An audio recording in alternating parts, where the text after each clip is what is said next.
Hello guys, welcome to backend series. तो अब हम यहाँ पर एक्सप्रेस जेएस के फुल कोर्स को हम यहाँ पर कंटिन्यू करने वाले हैं। तो चलो अब यहाँ पर एक्सप्रेस के फोल्डर को यहाँ पर वीएस कोड के अंदर ओपन कर देता हूँ। अब यहाँ पर जो बैकएंड का फुल कोर्स चल रहा है ना, तो इसके अंदर हमने यहाँ पर क्या किया था कि सबसे पहले हमने यहाँ पर नोड जेएस के बारे में यहाँ पर बात की थी। उसके अंदर हमने यहाँ पर नेक्स्ट मूव किया और हमने यहाँ पर एक्सप्रेस जेएस को पढ़ना स्टार्ट किया। उसके अंदर हमने यहाँ पर बात की थी कि यहाँ पर सर्वर को कैसे क्रिएट करते हैं, उसके अंदर यहाँ पर रेस्ट पे कैसे वर्क करती है, उन सभी के बारे में हमने यहाँ पर बात की थी। पर उसके बाद मैंने आपको यहाँ पर कहा था कि इससे आगे वाला जो कॉन्सेप्ट है ना, उसे समझने के लिए आपको यहाँ पर डेटाबेस के बारे में पता होना चाहिए। तो हमने यहाँ पर क्या किया कि हमारा जो एक्सप्रेस का फुल कोर्स था ना, उसे हमने यहाँ पर पॉज किया और हमने यहाँ पर मोंगोडीबी को पढ़ना स्टार्ट किया। तो हमने यहाँ पर मोंगोडीबी के बारे में यहाँ पर समझ लिया। तो अब हम यहाँ पर एक्सप्रेस के फुल कोर्स को हम यहाँ पर कंटिन्यू करते हैं। तो अब यहाँ पर फ्लो किस तरीके से वर्क कर रहा है, इसके बारे में आपको यहाँ पर कंफ्यूजन हो रही है, तो मैं आपको यहाँ पर रिकमेंड करता हूँ कि आप हमारे जो बैकएंड की प्रेस है ना, उसे आप यहाँ पर फॉलो करें, क्योंकि उसके अंदर हमने यहाँ पर ऑर्डर को मेंटेन रखा है, तो आपको यहाँ पर कोई भी कंफ्यूजन नहीं होगी। ओके, तो चलो अब हम यहाँ पर पढ़ना स्टार्ट करते हैं। तो अब इससे पहले हमने यहाँ पर एक्सप्रेस के 4 लेक्चर बनाए थे, तो अभी हमारा एक्सप्रेस का लेक्चर 5 होने वाला है। तो इसके अंदर हम यहाँ पर बात करने वाले हैं मिडल वेयर्स के बारे में। तो मैं यहाँ पर server.js के अंदर जाता हूँ। तो सबसे पहले यहाँ पर हम बात करते हैं कि यहाँ पर मिडलवेयर होता क्या है। तो मिडलवेयर सिंपली हमारा एक फंक्शन होता है और ये मिडलवेयर यहाँ पर कब चलता है कि जब यहाँ पर हमारे एपीआई के ऊपर यहाँ पर कोई रिक्वेस्ट आए। जैसे कि हम यहाँ पर जो गेट की पे बनाई है ना, तो जब यहाँ पर गेट की पे यहाँ पर कॉल होगी, तो उससे पहले हमारा मिडलवेयर यहाँ पर चल जाएगा। तो ये होता है हमारा मिडलवेयर। अब इसके बाद हम यहाँ पर बात करते हैं कि यहाँ पर मिडलवेयर को यूज क्यों करते हैं। तो देखो, जो हमारा मिडलवेयर होता है ना, उसे सके हम यहाँ पर वैलिडेशन कर सकते हैं। उसके बाद हम यहाँ पर एरर हैंडलिंग कर सकते हैं और इसके साथ हम यहाँ पर ऑथेंटिकेशन भी हम यहाँ पर कर सकते हैं। तो यहाँ पर ऑथेंटिकेशन क्या होता है, तो उसके बारे में यहाँ पर आने वाले वीडियोस के अंदर हम यहाँ पर बात करेंगे। ओके, अब इसके बाद देखो, ये जो हमारे मिडलवेयर होते हैं ना, उसके यहाँ पर काफी सारे टाइप्स होते हैं। तो मैं क्या करता हूँ, मैं यहाँ पे कमेंट में देता हूँ और यहाँ पे लिखता हूँ मिडलवेयर। ओके, और इसे मैं यहाँ पर कमेंट कर देता हूँ। तो पहला टाइप होता है हमारा इनबिल्ट मिडलवेयर। जैसे कि देखो, हमने यहाँ पर एक्सप्रेस.json को यूज किया है ना, तो ये हमारा एक इनबिल्ट मिडलवेयर होता है। और इसके अलावा भी यहाँ पर काफी सारे इनबिल्ट मिडलवेयर होते हैं। देखो, जब यहाँ पर मिडलवेयर को हम यहाँ पर ऐड करना चाहते हैं ना, तो उसके लिए हम यहाँ पर यूज की मेथड को यूज करते हैं। उसके बाद यहाँ पर मिडलवेयर का दूसरा टाइप होता है यहाँ पर रूट लेवल मिडलवेयर। तो यहाँ पर मैं एक रूट लेवल मिडलवेयर को क्रिएट करता हूँ। तो यहाँ पर लिखना है app.use। तो जो हमारा मिडलवेयर होता है ना, वो सिंपली हमारा एक फंक्शन ही होता है। तो यहाँ पे एरो फंक्शन को यूज कर देता हूँ। अब देखो, ये जो हमारा मिडलवेयर होता है ना, उसके अंदर यहाँ पर 3 पैरामीटर होते हैं।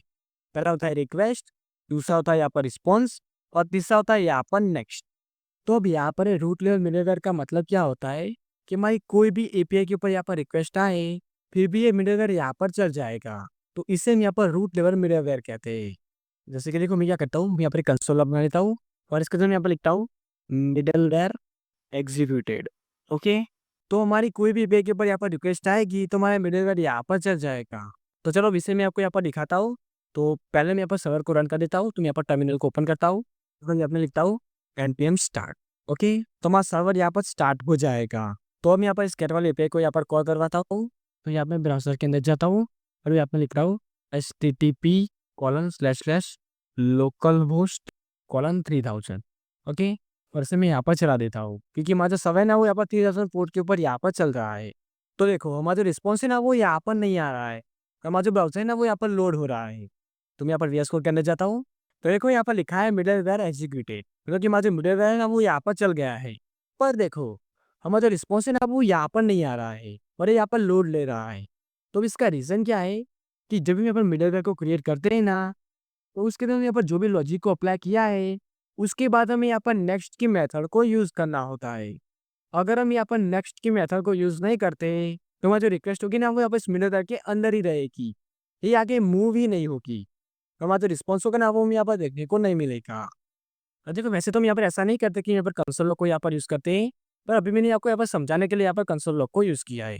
ओके, अब यहाँ पर नेक्स्ट को यहाँ पर यूज़ कर लेता हूँ, तो हमारी एपीआई यहाँ पर ठीक से वर्क करेगी। तो अब इसे मैं यहाँ पर सेव करता हूँ और मैं यहाँ पर ब्राउज़र के अंदर जाता हूँ। तो इसे मैं यहाँ पर रिफ्रेश कर देता हूँ। तो देखो, अब हमें यहाँ पर रिस्पॉन्स देखने को मिल रहा है। ओके, तो अब इस तरीके से हमारा रूट लेवल मिडलवेयर वर्क करता है। अब देखो, वैसे तो हम यहाँ पर कोड को ऑर्गेनाइज रखने के लिए हम यहाँ पर क्या करते हैं कि यहाँ पर मिडलवेयर का यहाँ पर एक अलग से फोल्डर बनाते हैं। तो यहाँ पे एक फोल्डर बना लेता हूँ और इसका मैं नाम लिखता हूँ मिडलवेयर। ओके, और अब इसके अंदर हम यहाँ पर मिडलवेयर की फाइल बनाते हैं। जैसे कि मैं यहाँ पर लिखता हूँ auth.js। ओके, और अब इसके अंदर हम यहाँ पर मिडलवेयर को क्रिएट करके उसे हम यहाँ पर एक्सपोर्ट कर देते हैं, और हम यहाँ पर जहाँ पर भी उसकी ज़रूरत है वहाँ पर हम उसे यूज़ कर देते हैं। जैसे कि मैं यहाँ पर एक मिडलवेयर बनाता हूँ, तो यहाँ पे लिखता हूँ const check login equal to, और मैं यहाँ पर एरो फंक्शन को यूज़ कर देता हूँ। ओके, और अभी हमारा मिडलवेयर है, तो इसके अंदर यहाँ पर 3 पैरामीटर होंगे, रिक्वेस्ट, रिस्पॉन्स और नेक्स्ट। तो पहले मैं क्या करता हूँ, इसके अंदर मैं यहाँ पर ट्राई कैच को यहाँ पर यूज़ कर देता हूँ। ओके, और अब यहाँ पर मैं एक वेरिएबल बना देता हूँ, तो यहाँ मैं लिखता हूँ लेट लॉगिन इक्वल टू। तो इसके अंदर यहाँ पर क्या करेंगे कि हम यहाँ पर चेक करेंगे कि हमारा जो यूज़र है ना वो यहाँ पर लॉगिन है या नहीं है। फिलहाल के लिए हम यहाँ पर सभी चीज़ों को सिंपल रखते हैं, जिससे कि आपको यहाँ पर कोई कंफ्यूजन ना हो। तो सिंपल इसके अंदर मैं यहाँ पर लिखता हूँ ट्रू। ओके, और मैं क्या करता हूँ, यहाँ पर कंडीशन को अप्लाई करता हूँ, तो मैं लिखता हूँ नॉट लॉगिन।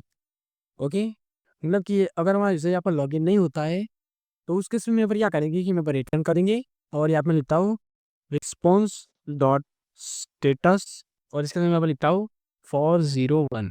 उसके अंदर यहाँ पर जेसन के डेटा को पास करता हूँ, तो यहाँ पर लिखता हूँ डॉट जेसन, और इसके अंदर यहाँ पर मैसेज की को पास करता हूँ, और इसके अंदर मैं यहाँ पर लिखता हूँ अनऑथराइज। तो मतलब कि अगर यहाँ पर यूज़र लॉगिन नहीं होगा तो हम यहाँ पर रिस्पॉन्स को पास कर देंगे कि मतलब यूज़र ना हो यहाँ पर अनऑथराइज है, और अगर हमारा यूज़र यहाँ पर लॉगिन होता है तो उस केस में हम यहाँ पर नेक्स्ट को हम यहाँ पर चला देंगे, तो यहाँ पर लिखता हूँ नेक्स्ट। ओके, और कैच के अंदर भी हम यहाँ पर रिस्पॉन्स को पास कर देते हैं।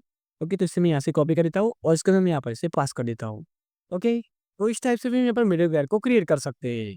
और उसके बाद इसे मैं यहाँ पर एक्सपोर्ट कर देता हूँ, तो यहाँ पर लिखता हूँ module dot exports equal to, उससे मैं यहाँ पर कर्ली ब्रैकेट बना देता हूँ, और इसके अंदर मैं यहाँ पर लिखता हूँ चेक लॉगिन। ओके, अब इसे मैं यहाँ पर सेव करता हूँ, और अब यहाँ पर sort.js के अंदर जाता हूँ। अब यहाँ पर मिडलवेयर का तीसरा टाइप होता है राउट लेवल मिडलवेयर, जो कि ऐसा मिडलवेयर जो हम यहाँ पर कोई स्पेसिफिक राउट के ऊपर चला रहे हैं। जैसे कि मैं यहाँ पर नीचे की तरफ जाता हूँ, हम यहाँ पे जो पोस्ट की पे बनाई है ना, इसके ऊपर मैं यहाँ पर कोई मिडलवेयर को लगाना चाहता हूँ। तो उसे ऐड करने के लिए मैं यहाँ पर क्या करना है कि हम यहाँ पर जो पाथ को पास किया है ना, उसके बाद हम यहाँ पर मिडलवेयर को पास कर देना है। यहाँ पे कॉमा लगा देता हूँ, और अब यहाँ पे लिखता हूँ चेक लॉगिन। देखो मैं यहाँ पे सेशन में आ रहा है, तो इसे मैं यहाँ पर यूज़ कर देता हूँ, तो यहाँ पर ऊपर इंपोर्ट भी हो जाएगा। देखो यहाँ पर ऊपर इंपोर्ट होना चाहिए, वरना हमें यहाँ पर एरर आएगी। ओके, तो अब क्या होगा कि जब भी यहाँ पर इस राउट के ऊपर यहाँ पर रिक्वेस्ट जाएगी, तो सबसे पहले हमारा मिडलवेयर यहाँ पर चल जाएगा, और जब हमारा मिडलवेयर यहाँ पर सेटिस्फाई हो जाता है, उसके बाद हमारी एपीआई यहाँ पर चल जाएगी, और उसके बाद हमें यहाँ पर रिस्पॉन्स देखने को मिलेगा। मतलब कि पहले हमारा मिडलवेयर चलेगा, उसके बाद ही यहाँ पर एक कोड एग्जीक्यूट होगा। ओके, तो इस तरीके से हमारा राउट लेवल मिडलवेयर वर्क करता है। अब इसके बाद देखो, अगर हम यहाँ पर चाहे तो मल्टीपल मिडलवेयर को भी हम यहाँ पर यूज कर सकते हैं। सिंपली हमें यहाँ पर क्या करना है कि हमने यहाँ पर जो मिडलवेयर ऐड किया है ना, उसके बाद हमें यहाँ पर एक कोमा लगा देना है, और उसके बाद दूसरी मिडलवेयर को हमें यहाँ पर पास कर देना है। ओके, तो इस तरीके से हम यहाँ पर मल्टीपल मिडलवेयर भी हम यहाँ पर पास कर सकते हैं। और अगर हम यहाँ पर रूट लेवल के ऊपर हम यहाँ पर मल्टीपल मिडलवेयर को यूज करना चाहते हैं, तो हम यहाँ पर क्या करना है, यहाँ पर एप डॉट यूज को यूज करना है। तो सिंपली आपको यहाँ पर लिखना है एप डॉट यूज, और उसके बाद आपको यहाँ पर मिडलवेयर पे इसके अंदर पास कर देना है। उसके बाद आपको यहाँ पर दूसरा मिडलवेयर ऐड करना है, तो आपको यहाँ पर फिर से एम डॉट यूज को यूज कर देना है, और उसके अंदर आपको यहाँ पर दूसरे मिडलवेयर को पास कर देना है। तो इस तरीके से आप यहाँ पर रूट लेवल के ऊपर भी आप यहाँ पर मल्टीपल मिडलवेयर को ऐड कर सकते हैं। ओके, तो ये होता है हमारा मिडलवेयर। ओके, सो गाइस, सब ये था हमारा आज का वीडियो। आपको वीडियो कैसा लगा मुझे कमेंट करके जरूर बताना, और अगर आपको यहाँ पर कोई डाउट है तो आप उसे मुझे कमेंट करके बता सकते हैं। और इसके साथ अभी तक आपने हमारी बैकएंड की सीरीज को एक्सेस नहीं किया है, तो मैं उसकी प्लेलिस्ट की लिंक आपको डिस्क्रिप्शन में प्रोवाइड करा दूंगा, तो आप वहां से उसे एक्सेस कर सकते हैं। और चैनल को सब्सक्राइब नहीं किया है तो प्लीज़ सब्सक्राइब कर देना, जिससे कि हमारे आने वाले सभी वीडियोस की नोटिफिकेशन आपको मिलती रहे। Okay, so guys, thanks for watching and I will meet you in next one.